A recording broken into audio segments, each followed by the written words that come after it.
శ్రీకాకుళం జిల్లా టెక్కలిలో కేంద్ర మాజీ మంత్రి ఎమ్మెల్యే అభ్యర్థి డాక్టర్ కృపారాణి ఆధ్వర్యంలో జరిగిన ఎన్నికల బహిరంగ సభలో రాష్ట్ర పిసిసి అధ్యక్షురాలు వైఎస్ షర్మిల పాల్గొని ప్రసంగించారు.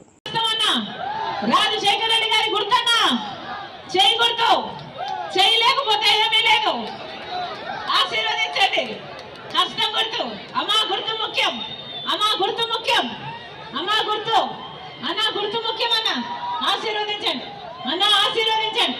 మళ్ళీ రాజశేఖర రెడ్డి గారి సంక్షేమ పాలన సాధ్యం. ఆశీర్వదించండి.